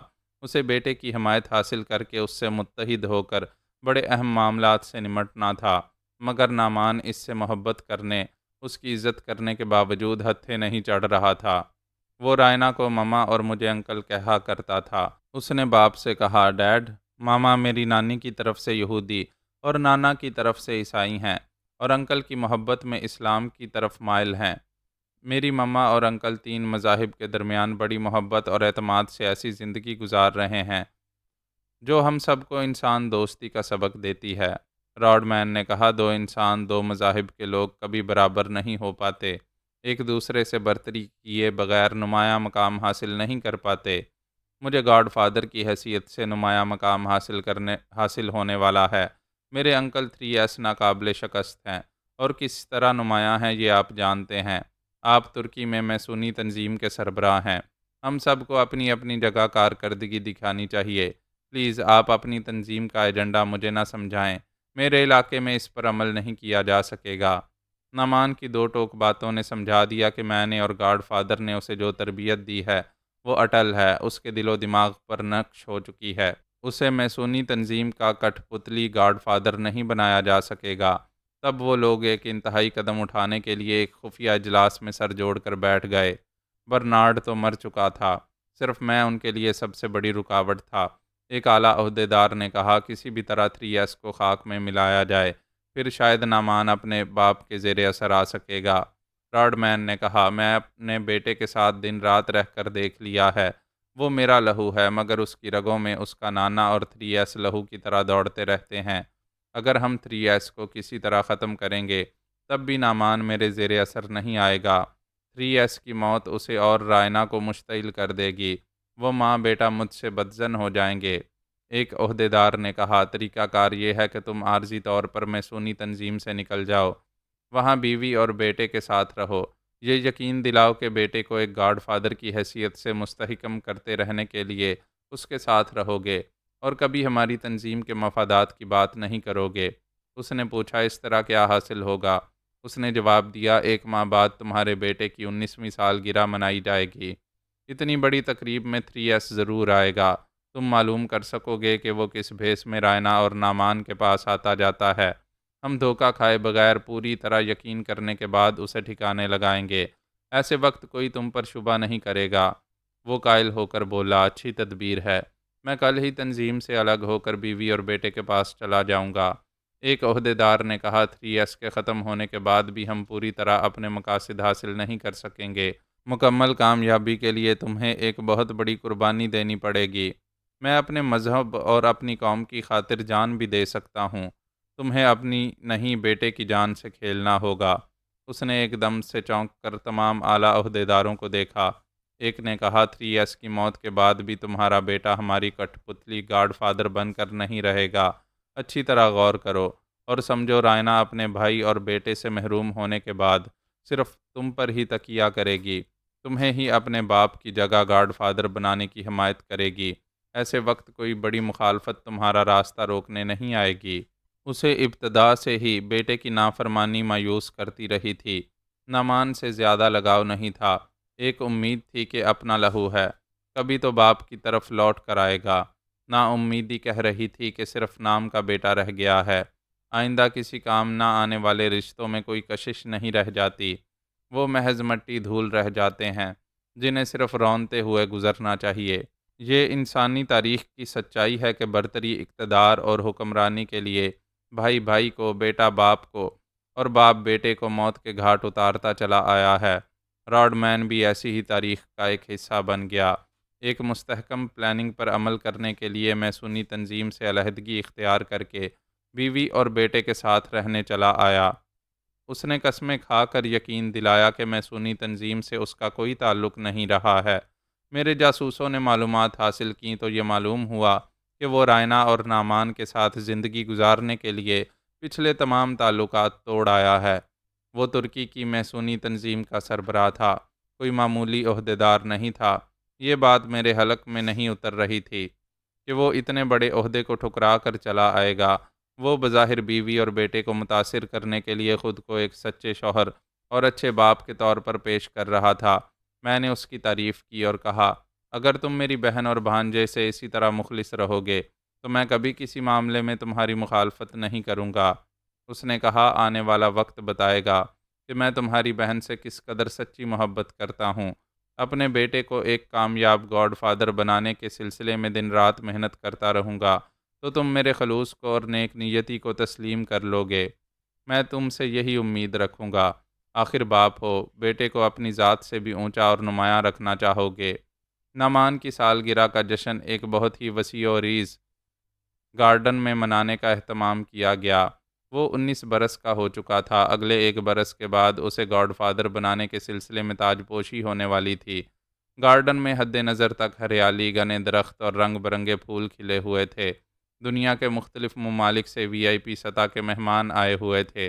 سیکیورٹی کے انتظامات کو مستحکم بنانے کے لیے جگہ جگہ جدید آلات نصب کیے گئے تھے۔ اس کے باوجود دشمنوں نے اپنی پلاننگ مستحکم رکھی تھی۔ وہ حد سے گزر جانے کے لیے مختلف بیس میں وہاں موجود تھے۔ وہ ایک ہی وقت میں 2 شکار کھیلنے آئے تھے۔ میرا اور نعمان کا قصہ تمام کر دینا چاہتے تھے۔ یہ طے پایا تھا کہ مناسب موقع پر جو ہتھے چڑھے گا اسے گولیوں سے اڑا دیا جائے گا۔ یہ بھی طے تھا کہ مجھ پر زیادہ توجہ دی جائے۔ ان کے لیے اصل رکاوٹ میں تھا۔ نعمان سے تو میرے بعد بھی نمٹا جا سکتا تھا۔ وہاں نعمان نظروں میں تھا، لیکن میں کسی کو نظر نہیں آ رہا تھا۔ ویسے دیر تک آنکھ مچولی جاری نہیں رہ سکتی تھی۔ جب کیک کاٹنے کا وقت آیا تو میں رائنا اور نعمان کے قریب آ گیا۔ وہاں کوئی مجھے 3S کی حیثیت سے پہچان نہیں سکتا تھا۔ راڈ مین نے میرے قاتلوں سے کہہ دیا تھا کہ میں کیک کاٹنے کی گھڑی میں ان ماں بیٹے کے ساتھ ضرور رہوں گا۔ ایسے وقت باپ کو بھی بیٹے کے پاس رہنا چاہیے تھا، لیکن وہ عین وقت پر وہاں سے کہیں چلا گیا۔ یہ اندیشہ تھا کہ پہلے کی طرح میری طرف آنے والی گولی اسے لگ سکتی ہے۔ میں بھی کوئی نادان بچہ نہیں تھا۔ رائنا کی شادی میں مگن رہ کر دھوکہ کھاتے کھاتے بچا تھا۔ پھر کسی تقریب میں شریک ہو کر مرنے کا شوق نہیں تھا۔ وہاں رائنا اور نعمان کے قریب آنے والا میرا ایک جانثار تھا۔ میں ہرگز یہ نہیں چاہتا تھا کہ میری جگہ کوئی ڈمی نشانہ بنے، مگر ٹیپو اور دوسرے جانثاروں نے یقین دلایا تھا کہ وہ خطرے سے کھیلنے والا میری ڈمی بلٹ پروف میں رہے گا۔ یوں دشمنوں کے آگے چارہ ڈالنا ضروری تھا۔ بہرحال وہی ہوا جس کی توقع تھی۔ ہم نے چارہ ڈالا اور شکار کرنے والے آ گئے۔ نعمان نے کیک کاٹنے سے پہلے پوچھا، ڈیڈی کہاں چلے گئے؟ ماں بیٹے نے دور تک نظریں دوڑائیں، وہ کہیں دکھائی نہیں دیا۔ رائنا نے کہا، پتہ نہیں کہاں چلے گئے ہیں، تم کیک کاٹو۔ نعمان نے ایک چاقو اٹھایا۔ تمام مہمان ہم نوا ہو کر ہیپی برتھ ڈے ٹو کا گیت گانے لگے۔ اس نے کیک کاٹ کر پہلا پیس ماں کو کھلانا چاہا۔ رائنا نے وہ پیس لے کر میری طرف بڑھایا۔ وہ میری ڈمی کو اپنا بھائی سمجھ رہی تھی۔ دشمنوں نے بھی یہی سمجھا۔ ایسے ہی وقت سائلنسر لگے ہوئے ہتھیار سے گولی چل پڑی۔ وہ سیدھی میری ڈمی کے سینے میں آ کر لگی۔ اس کے بعد نعمان کے حلق سے بھی چیخ نکلی۔ دوسری گولی اس کی پسلیوں کو توڑتی ہوئی گزر گئی تھی۔ میرا ڈمی جانثار محفوظ تھا۔ وہ فوراً ہی نعمان کو گرفت میں لے کر ڈھال بن کر زمین پر آ گیا۔ پتہ نہیں کہاں کہاں سے فائرنگ ہو رہی تھی۔ مہمان، مرد، عورتیں اور بچے سب ہی چیختے چلاتے ادھر ادھر بھاگ رہے تھے۔ رائنا اپنے بیٹے کے قریب پہنچنے کے لیے رو رہی تھی۔ میں نعمان کو دونوں بازوؤں میں اٹھا کر وہاں سے بھاگتا جا رہا تھا۔ وہ پیچھے دوڑتی آ رہی تھی۔ ایسے وقت تمام جانثار ہمارے چاروں طرف ڈال بنے ہوئے تھے۔ اس طرح ہم سب نعمان کو گاڑی میں لے کر ہاسپٹل کی طرف چلے گئے۔ ادھر ٹیپو نے 2 حملہ آوروں کو زخمی کیا تھا۔ وہ رحم کی بھیک مانگنے لگے۔ اس نے کہا، پہلے سچ بتاؤ، یہ حملہ کس کی طرف سے ہوا ہے؟ تمہیں زندہ چھوڑ دوں گا۔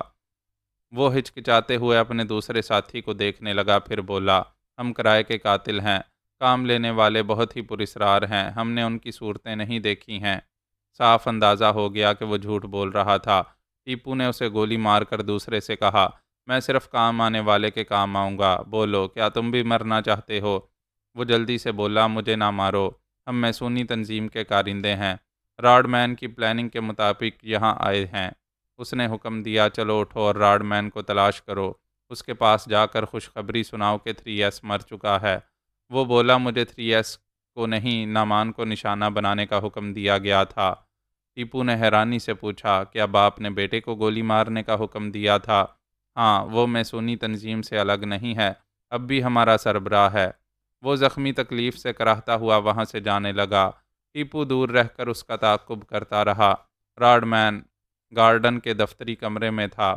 اس زخمی کو دیکھتے ہی بولا، وہاں کیا ہو رہا ہے؟ میرا فون کام نہیں کر رہا ہے، کسی کو یہاں آ کر رپورٹ تو دینی چاہیے۔ وہ بولا، 3S مر چکا ہے، نعمان کو بھی گولی لگی ہے، اس کے گارڈز اسے ہاسپٹل لے گئے ہیں۔ وہ غصے سے بولا، اسے ہاسپٹل لے جانے کا موقع نہیں دینا چاہیے تھا، کیا وہ بچ جائے گا؟ پتہ نہیں، میں خود گولی کھا کر گر پڑا تھا، بڑی مشکلوں سے یہاں تک آیا ہوں۔ وہ ناگواری سے بولا، یہاں سے بھاگو، پکڑے جاؤ گے تو بھید کھل جائے گا، پلیز ایک گاڑی کا انتظام کر دیں، میں آگے کہیں جانے کے قابل نہیں ہوں۔ اس نے ریوالور نکال کر کہا، میں کسی گاڑی کا انتظام نہیں کر سکتا، اور تم ایسی حالت میں فرار نہیں ہو سکتے، تمہیں گرفتار بھی نہیں ہونا چاہیے، بہتر ہے اس دنیا سے ہی چلے جاؤ۔ اس نے گولی چلانے کے لیے نشانہ لیا، اس سے پہلے ہی ٹیپو نے گولی چلائی، ریوالور اس کے ہاتھ سے نکل گیا۔ اس نے گھبرا کر دروازے کی طرف دیکھا، وہاں میرا قد اور میری جسامت رکھنے والا ٹیپو کھڑا ہوا تھا۔ اس نے میری آواز اور لہجے میں کہا، تم نے یہ دوسری بار میری موت کا سامان کیا تھا، اس بار بھی تمہاری شامت آ رہی ہے۔ ٹیپو نے آگے آ کر فرش پر پڑے ہوئے ریوالور کو اٹھا لیا۔ راڈ مین نے کہا، تم میری جان نہیں لوگے، میں تمہاری بہن کا سہاگ ہوں، وہ میرے بغیر صدمے سے مر جائے گی، تم اسے کبھی صدمہ نہیں پہنچاؤ گے۔ وہ بڑی صفاقی سے بولا، ایک شیطان کو مارنے کے لیے بہن کو صدمہ پہنچاؤں گا؟ اس نے نشانہ لے کر یوں گولی چلائی کہ وہ اس کے کان کے قریب سے گزرتی چلی گئی۔ موت بہت ہی قریب سے گزری تھی۔ وہ بوکھلا گیا، اس کے اعصاب ڈھیلے پڑ گئے۔ ٹیپو نے کہا، دوسری گولی پیشانی پر لگے گی، زندہ رہنا چاہتے ہو تو کاغذ قلم سنبھالو اور یہ تفصیل سے لکھو کہ تم نے مجھے اور نعمان کو ہلاک کرانے کے لیے کیسی سازشیں کی ہیں۔ اس نے پوچھا، کیا اس کے بعد مجھے زندہ رہنے دو گے؟ ہاں، میں اپنی بہن کو صدمہ پہنچنے نہیں دوں گا، یہ تحریر تمہاری کمزوری بن کر میرے پاس رہے گی۔ وہ آسانی سے لکھنے والا نہیں تھا۔ ٹیپو نے ریوالور کی نال اس کے منہ میں ٹھونس دی، پھر کہا، ٹریگر پر انگلی ہے، تمہارا قلم نہ چلا تو انگلی چل پڑے گی۔ وہ لکھنے لگا۔ ادھر ہاسپٹل میں نعمان کی حالت تشویشناک تھی۔ رائنا نے اس شہر کے بڑے بڑے تجربے کار ڈاکٹروں کو بلایا تھا، وہ اسے بچانے کی کوششیں کر رہے تھے۔ ٹیپو نے مجھے فون پر بتایا کہ راڈ مین نے وہ تمام واردات کروائی ہے، وہ اس سلسلے میں اس کا تفصیلی بیان لے چکا ہے۔ اس نے کہا، میں نے اس کے تحریری بیان کے ساتھ صرف دستخط ہی نہیں، اس کے انگوٹھے کا نشان بھی لیا ہے، یہ ابھی میرے گن پوائنٹ پر ہے، بتاؤ اس کے ساتھ کیا کیا جائے؟ میں نے کہا، اسے فون دو۔ پھر اس کی آواز سنائی دی۔ میں نے کہا، تمہارے سامنے 3S ہے، یہاں فون پر بھی 3S بول رہا ہے، تم کتنے حملے کرو گے، کتنے 3S کو نشانہ بناؤ گے؟ میری موت پلٹ کر تمہاری طرف چلی آتی ہے، ان لمحات میں تم فنا ہونے والے ہو۔ وہ بولا، ہم آئے دن موت کا کھیل کھیلتے رہتے ہیں، میں نے اپنی سلامتی کے لیے تحریری طور پر اقبال جرم کیا ہے، مجھے رائنا کی عدالت میں پہنچا دو، پھر اس کے فیصلے کے مطابق مجھے سزا دو۔ ٹیپو میری ہدایت کے مطابق اسے ایک خفیہ اڈے میں لے گیا۔ نعمان کے صحت یاب ہونے تک اسے قیدی بنا کر رکھا گیا۔ میسونی تنظیم کے جاسوس اسے ڈھونڈ رہے تھے، اسے کسی بھی طرح ہمارے شکنجے سے نکال کر لے جانا چاہتے تھے۔ ان کا خیال تھا کہ میں اسے زندہ نہیں چھوڑوں گا، اس بار اس کا کام تمام کر دوں گا۔ رائنا اس کی گمشدگی سے پریشان تھی۔ میں نے اسے تسلی دی، وہ جہاں بھی ہے محفوظ ہے، خطرہ ٹلتے ہی آ جائے گا۔ اب میں فیصلہ کر چکا تھا کہ اس کی عداوت اور کمینگی کو رائنا سے نہیں چھپاؤں گا۔ وہ ایک ہرجائی شوہر ہی نہیں، ایک کسائی باپ بن چکا ہے، آئندہ کبھی بیٹے کو پھر جانی نقصان پہنچا سکتا تھا۔ جب نعمان صحت یاب ہو کر اپنے محل میں آیا تو میں نے اسے اور رائنا کو سامنے بٹھا کر راڈ مین کا کچا چٹھا سنایا۔ انہیں یقین نہیں ہو رہا تھا کہ اس نے اپنے اکلوتے بیٹے کو قتل کرانے کی کوشش کی ہوگی۔ میں نے اس کا تحریری بیان پیش کیا، جس پر اس کے دستخط کے علاوہ انگوٹھے کا نشان بھی تھا۔ اس تحریر کو جھٹلایا نہیں جا سکتا تھا۔ پھر میں نے راڈ مین کو ماں بیٹے کے سامنے پیش کیا۔ اس نے وہاں آتے ہی کہا، تھینکس گاڈ، مجھے اپنی بیوی اور بیٹے کے آخری دیدار کا موقع مل رہا ہے۔ ابھی میں سچ بولوں گا تو یہ تمہارا بھائی بن کر رہنے والا مجھے زندہ نہیں چھوڑے گا۔ رائنا نے پوچھا، کیا یہ تحریر تمہاری نہیں ہے؟ ہاں میری ہے، مجھ سے گن پوائنٹ پر جبراً لکھوائی گئی ہے، زبردستی انگوٹھے کا نشان لگوایا گیا ہے۔ رائنا میری جان، کیا تمہاری عقل یہ کہتی ہے کہ میں بیٹے سے جان لیوا دشمنی کروں گا؟ رائنا نے مجھے دیکھا، پھر کہا، میں ابھی مشکل میں ہوں، اپنے بھائی کو جھوٹا فریبی نہیں کہہ سکتی، اور نہ یہ ایسے ہیں، اور تمہیں بیٹے کا دشمن تسلیم نہیں کر سکتی۔ نعمان نے کہا، ماما، جرائم کی دنیا میں کچھ بھی ہو سکتا ہے۔ ڈیڈ نے پچھلے کئی مہینے میرے ساتھ گزارے ہیں، میرے دماغ میں یہ باتیں ٹھونسنے کی کوشش کی کہ میری منزل گاڈ فادر بننے تک نہیں ہے، مجھے یہودی تنظیم کا سربراہ بھی بنایا جا سکتا ہے۔ یہ نانا جان اور انکل کے خلاف دبی زبان سے بولتے رہتے تھے، مجھے سبز باغ دکھاتے رہتے تھے۔ راڈ مین نے کہا، بیٹے تم مجھے غلط سمجھ رہے ہو، تمہارے منہ میں 3S کی زبان بول رہی ہے۔ وہ بولا، میں اتنا نادان نہیں ہوں کہ انکل کی انگلی پکڑ کر چلتا رہوں۔ آپ کیسے باپ ہیں کہ ٹھیک کیک کاٹنے سے پہلے وہاں سے چلے گئے تھے؟ کہاں گئے تھے؟ کیوں گئے تھے؟ میں گیا نہیں تھا، 3S کے آدمی مجھے گن پوائنٹ پر وہاں سے لے گئے تھے۔ نو ڈیڈ، آپ واش روم جانے کی بات کہہ کر گئے تھے، یہ جانتے تھے کہ اس وقت فائرنگ ہونے والی ہے، اور آپ فائرنگ کی زد میں نہیں آنا چاہتے تھے۔ وہ رائنا کو دیکھ کر بولا، میں تمہاری قسم کھا کر کہتا ہوں فائرنگ کے متعلق کچھ نہیں جانتا تھا۔ تم میری بات کا یقین نہیں کرو گی، مجھ پر بھروسہ نہیں کرو گی تو یہ 3S مجھے زندہ نہیں چھوڑے گا۔ رائنا نے مجھے دیکھا، پھر عاجزی سے کہا، بھائی جان، میں نہیں جانتی سچ کیا ہے، جھوٹ کیا ہے، لیکن راؤڈی کی زندگی چاہتی ہوں۔ میں نے کہا، ایک شرط پر تمہاری خواہش پوری کروں گا، وہ یہ کہ نعمان پر ایک قصائی باپ کا سایہ پڑنے نہیں دوں گا۔ تم اس کے ساتھ جہاں چاہو زندگی گزارو، جب بیٹے سے ملنے آؤ تو تمہارے ساتھ راڈ مین کبھی نہیں آئے گا، میں اس ملک میں اسے قدم نہیں رکھنے دوں گا۔ نعمان نے ماں سے کہا، یہ درست کہہ رہے ہیں، آپ جس طرح چاہیں اپنی پرسنل لائف گزاریں، میں اپنی لائف سے ڈیڈی کو خارج کر رہا ہوں۔ ہم ماں بیٹا جب چاہیں گے کہیں بھی مل لیا کریں گے۔ بیٹے کے اس فیصلے کے بعد یہ مہر لگ گئی کہ راڈ مین آئندہ نہ کبھی اٹلی آئے گا اور نہ کبھی گاڈ فادر بننے کے خواب دیکھ سکے گا۔ یہ بہت بڑی ناکامی تھی۔ اب اس کی جائے پناہ صرف میسونی تنظیم تھی۔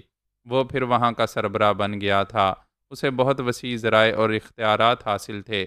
اس کی پہلی اور آخری خواہش یہی تھی کہ کسی بھی طرح مجھے موت کے گھاٹ اتار دے، اور وہ اپنی تمام ذہانت اور تمام توانائیاں استعمال کرنے کے باوجود ناکامی اور نامرادی کا منہ دیکھ رہا تھا۔ کیا وہ میرے خلاف کبھی کامیاب نہیں ہوگا؟ کیا میں اس کے شکنجے میں کبھی نہیں آؤں گا؟ آ گیا، ہاں آ گیا۔ کبھی کے دن بڑے، کبھی کی راتیں، میرے مقدر پر رات کی سیاہی چھا گئی۔ آخر میں اس کے شکنجے میں آ ہی گیا۔ یک بارگی میرے دماغ کو جھٹکا لگا، میں حلق پھاڑ کر چیختا ہوا اٹھ بیٹھا۔ پتہ نہیں کیسی غفلت کے عالم میں تھا، جھٹکا کھاتے ہی آنکھیں کھل گئی تھیں، اور میں کسی کوشش کے بغیر اٹھ بیٹھا تھا۔ میں نے پھیلے ہوئے دیدوں سے ڈاکٹر ڈیوڈ اور راڈ مین کو دیکھا۔ وہ ایک لمحاتی دیدار تھا۔ میں دوسرے ہی لمحے میں تکیے پر گر پڑا، میری آنکھیں بند ہو گئیں۔ میں یوں لرز رہا تھا جیسے ابھی مجھے ذبح کیا گیا ہو، جبکہ انہوں نے مجھے الیکٹرک شاک پہنچایا تھا۔ جھٹکا لگا تو یاد آیا کہ میں کبھی جرائم کی دنیا کا سکندر اعظم تھا، ناقابل شکست سورما تھا، اور اب راڈ مین میرا سرما بنا رہا تھا۔ پھر ایک جھٹکا لگا، پھر ایک چیخ نکلی۔ میں تکلیف کی شدت سے تڑپ کر بیٹھا، دیدے پھیلے، پھر میں تکیے پر گر پڑا۔ کہاں ہے میرے جانثار؟ کہاں ہے میرا یار، میرا دست راست ٹیپو سلطان، جو میری موت کو اور میری مصیبتوں کو اپنی طرف بلا لیا کرتا تھا؟ کہاں ہیں میری توانائیاں اور شہزوریاں؟ جس طرح میں راڈ مین کو بے بس اور ناکام بناتا رہا تھا، آج وہ مجھے بے بس اور اپاہج بنا رہا تھا۔ یا خدا، یہ مجھے بجلی کے جھٹکے کیوں پہنچا رہا ہے؟ کیا مجھے مار ڈالنا چاہتا ہے؟ نہیں نہیں، اس کی بہت سی کمزوریاں میری مٹھی میں ہیں، بہت سی اہم ضرورتیں مجھ سے وابستہ ہیں۔ یہ میری جان نہیں لے گا۔ مگر جھٹکے ایسے جان لیوا تھے جیسے اب تب میں دم نکلنے والا ہو۔ پھر وہی قیامت ٹوٹ پڑی۔ تیسرا جھٹکا ایسا تھا کہ حلق سے چیخ بھی نہ نکل سکی۔ ایسا بے دم سا ہو گیا تھا کہ اٹھ بھی نہ سکا۔ بستر پر تڑپتے تڑپتے ٹھنڈا ہونے لگا۔ اب میری آنکھوں سے دنیا بجھ رہی تھی۔ میں بڑھاپے سے موت کی سمت جانے والا مسافر نہیں تھا، میں تو جوانی کی طرف واپس جا رہا تھا۔ پھر یہ میرے ساتھ کیا ہو رہا تھا؟ کہاں ہے میری لاوا سٹون والی انگوٹھی اور وہ کرامات دکھانے والا عصا؟ کیا وہ بڑھاپے سے جوانی کی طرف جانے والی بات محض بچکانہ تھی؟ اگر نہیں تو میں بستر مرگ پر کیسے پہنچا ہوا ہوں؟ کیا پھر کوئی معجزہ ہوگا؟ کیا وہ عصا پھر میرے ہاتھوں میں آئے گا؟ یا خدا، کیا ایسا ہوگا؟ دنیا امید پر قائم ہے، شاید کوئی امید بھر آئے، شاید کوئی صورت نکل آئے۔ یہ امید ہی ہے جو بے دم ہونے کے بعد بھی دم دلاسے دیتی رہتی ہے۔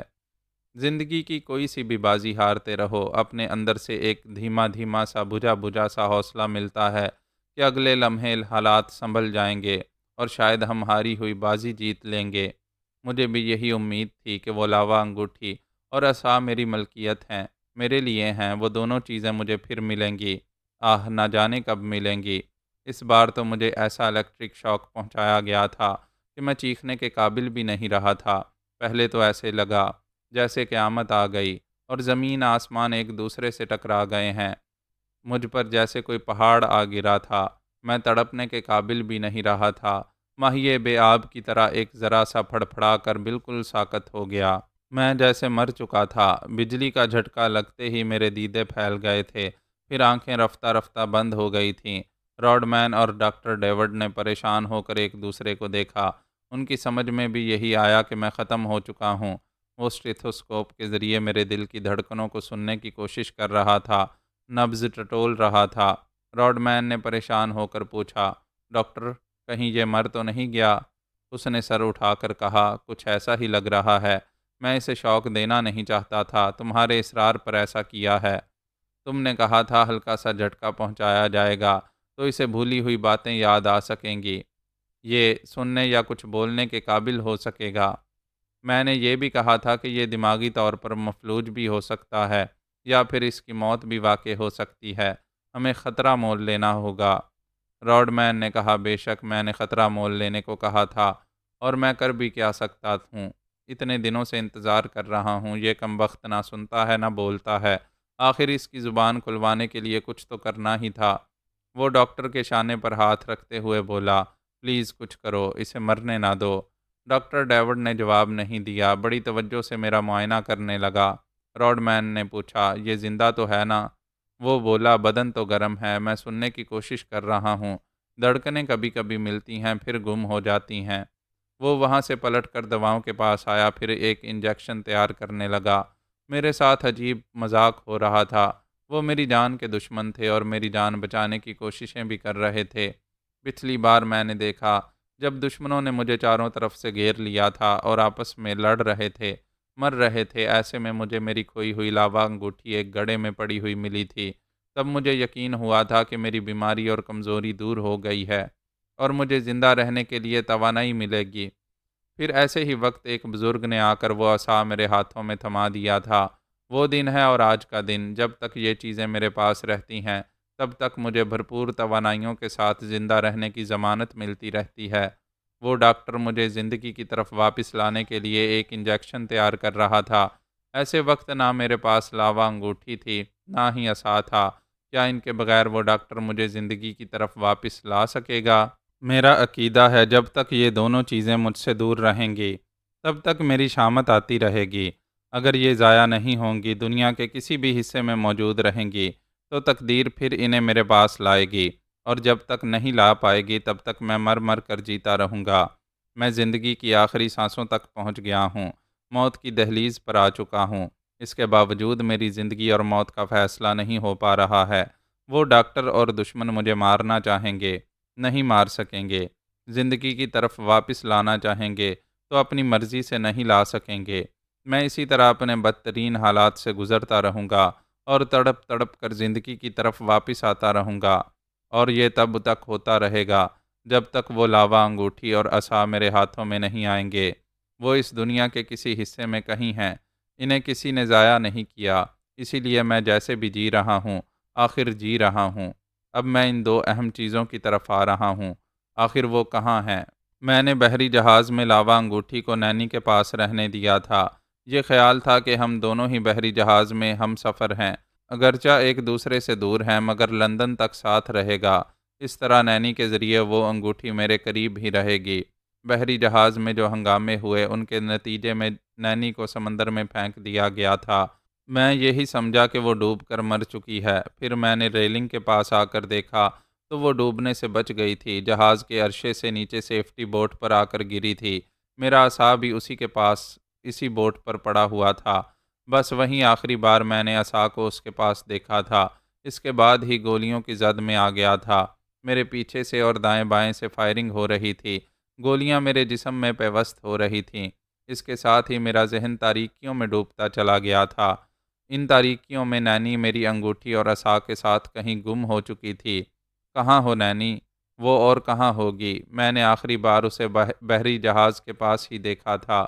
یقیناً جہاز کے عملے نے اسے بچا لیا ہوگا، تحفظ فراہم کیا ہوگا۔ اس کے ساتھ کیا ہو چکا تھا اور اب کیا ہو رہا تھا، اس کا ذکر لازمی ہے۔ معزز ناظرین و سامعین، لائک، کمنٹس اور شیئر ضرور کریں۔ شکریہ۔